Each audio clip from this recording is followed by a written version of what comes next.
some funny stories I want to tell about YouTube reviews and reviews in other locations too. But I do a few YouTube reviews, and I've I've done a few in the past. I've been doing it for a few years. Every time I find something interesting that I want to share with the world, um, I post a video about it. It's either interesting, it's high quality, it's a good value. Um, that's what I have done in the past. Um, Years ago, that's everything that I reviewed. I paid for. I said in. I paid for it with my money, and then just recently, last couple of years, companies have been reaching out to me to get me to review their stuff, and a lot of the stuff I pick it up and I go, "This is crap. I'm not talking about this." And if the company says anything, "Hey, where's our video?" I go, "Hey, man, this is crap. I'm not going to do a video on it. And if you force me to do a video on it, I'm going to make you look bad, and I don't want to do that." That's kind of been my deal so far. If I do a video on the stuff, it's a good product. I believe in it, and even if I did not spend my own money on it, I guess I probably should say something. Hey, I did not buy this, but normally I do say something like this. Um, and there's three ways I get products. I buy them, and I would say it's probably still a third of the time I buy them. The other way is companies reach out to me, and if it's a good fit for the channel, I'll take a look at it. I'll do a video, and I'll recommend the product if it's a good product. And otherwise, you never hear about the product when they reach out to me. The other way is I reach out to the companies and go, "Hey, look, I would really like to try your product out," or "I've used your products before, and I saw you saw a recent review of the Sea Line bags." I reached out to Sea Line and said, "Hey, I really would like to try your stuff out." And I try to make that clear at the beginning of the video. Um, Sometimes it's not very clear. Sometimes it's, I think going overboard about explanation is kind of a turn off. I mean, I guess I should put a disclaimer on every video if I've gotten something for free. So far, nobody's paid me to endorse their products. Um, I don't think that I would say no to that. But if somebody was paying me to endorse their product, well, number one, I would still have to believe in the product. I'm not going to endorse something that I don't believe in, but I think that that would probably be something I would need to disclose. Somebody paid me to endorse this product, but at the same time, wouldn't it be more valuable to the company if I said, "I really like this product," and just kind of leave it at that? Just like I said, my ethics are going to be very clear. I'm not going to recommend stuff I don't believe in, and um, I've had a change of heart on a recent product, and I don't endorse it anymore. Not because anything changed in the relationship, it's just the value of the product dropped dramatically, and I started hearing stories about it, so I don't endorse that product anymore. Um, but that was a rare situation. Most of the time, I see right at the beginning, this is either a good product or it's not. And speaking of that, months ago, I had a company reach out to me and said, "Hey, we like your channel. You do motorcycle stuff, and apparently you do some reviews occasionally." And and they said, "Would you like to try our product out?" And I said, "Yeah, that looks very interesting. I would absolutely like to try that out." And they shipped me this guy right up here. You can see it on my motorcycle. Immediately when I pulled the thing out of the box, it was not working. I plugged it up, and the screen popped on, and it was backwards, like looking into a mirror. And I was like, "Wow, that's a mirror function. How do I turn that off?" And I couldn't figure out how to turn it off. I emailed the girl that sent me the product, and she got with her engineers, and they said, "Try these three things," and none of them worked. And I started getting really frustrated. And about that time, I noticed that the screen was flipping back and forth. I was like, "Well, that's either um, a software problem or a hardware problem." And I started thinking hardware problem. And finally, they just kept going back and forth with all these things. You need to update this. You need to do this. And I'm like, this is starting to seem like a product that I don't want to endorse. Because, I mean, if you pull it out of the box and it's crap and they can't fix it or send you a new product, I finally got to that point. I was like, hey, look, I'm tired of messing with this thing. Um, Either ship me a new product or let's call this off. And that was the last I heard from them. But I'm sitting there looking at this really cool screen, this really cool thing that I actually needed because I've been riding around with my phone or a phone strapped to my bike for navigation and listening to music and answering the phone occasionally. I've been doing that for years, but the phone is not the best thing to have mounted on your bike for several reasons. Number one, my phone, I've never had a waterproof phone. So typically when you're riding through weather, you got to put the phone up or risk drowning it in substances. So I really like the idea of this device. So it was bothering me that it was sitting there on my desk and they weren't going to do anything about it. And I was done with it, but I was like, what is inside this thing? I started thinking about maybe it's just a cell phone that's inside here.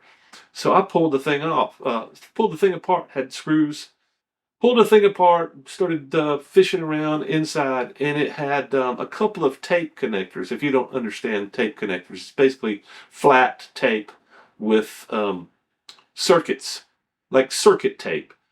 And these two tapes, one was pretty wide. I think that was the video. That was the videotape. And it went into a clamp like they all do on the boards. If you've got tape going on, if you pull your phone loose, it's got the screen, it has a connector coming from the screen that's going into the board of the phone typically. And it has a clamp on there so you can replace the screen if it breaks.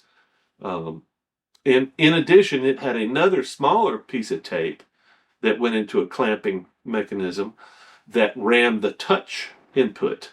So it had two pieces of tape and they were both loose. And as soon as I got in there and tried to fix everything, everything started working. I was like, oh, okay, well, I just fixed this thing. I'm definitely not going to talk about this thing because it's a piece of crap.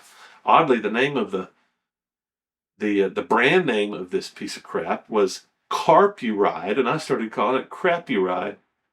I think another YouTuber that I watch did a review on it, and I left that comment on his channel. It's like, I got one of those too. I call it a Crapuride because you strap it on your bike and you think this is a piece of crap, and it worked. I think it worked for about a month, and then that tape started coming loose again. So basically, the components on the board were crap. The tape, the actual connector to the tape itself seemed fine, but the clamping gadgets on the board were just crap, and they came loose. And I fixed it when I was up at my buddy's Keith house up in Illinois. I fixed it once again and glued the connector down, and it finally came loose again. And I just said, screw it. And I couldn't do the input, so I couldn't do inputs. I could still navigate. Now, I really enjoyed having this thing on the bike, even though it didn't work very well. But anyway, another company reached out, and this thing from Ohrex looks like it's solid. I pull it out of the box, and it's actually it actually fires up as soon as you plug it in, and it's working. And another beef that I had, once I finally got that other device working, connecting it to Bluetooth was a pain in the butt. Getting everything working was a pain in the butt. So the software, the hardware was a piece of crap. I think the only thing that was solid was the case, which it looks like almost an identical case. But the case was very similar and the screen was good.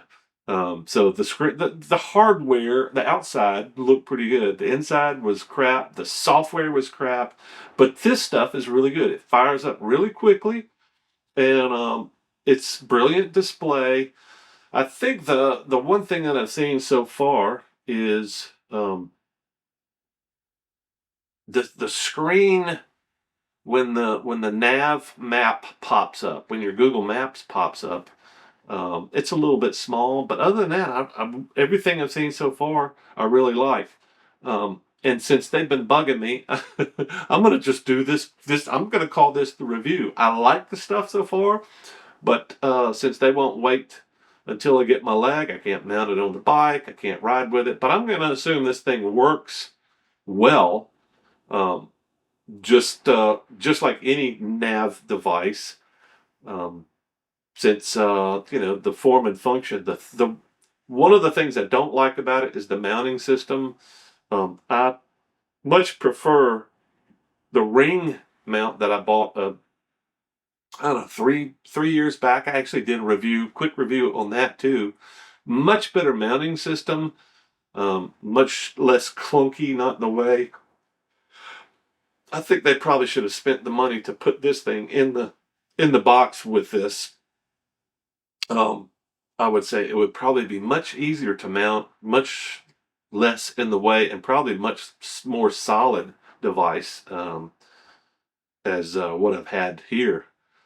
Um, anyway, I'm going to call this my review of the Ohrex because I just think it's a funny story, and maybe if anybody's wondered or wanted some more insight about how I do reviews, just a little bit of an insight on what this game is all about. And I certainly don't mind getting free stuff. I really love electronic gadgets. That two camera system that captured my crash, that front and rear dash cam, I still like that thing. And besides the fact that it went blue at the moment of impact, I mean I've had really good luck out of that stuff too. And I'm hoping once I get back on a motorcycle, I'll be real pleased with this little gadget. I really enjoy being able to easily touch a screen with my gloved hand. It's not easy with phones because phones don't respond to all gloves, but this responds to every glove that I've had on my hand, um, and and it's easily adjustable, and it's waterproof, and it's got a speaker on the back. So if you're not plugged up to your Bluetooth, you can hear the speaker, which is kind of cool. And it's got a button, easily accessed button on the top. Anyway, uh, that's my review of the Ohrex navigation system, and a little bit of a story, interesting story to go with it. I'll leave a link below for the Ohrex and and some other review videos uh, on the end screen if you want to go take a look at those.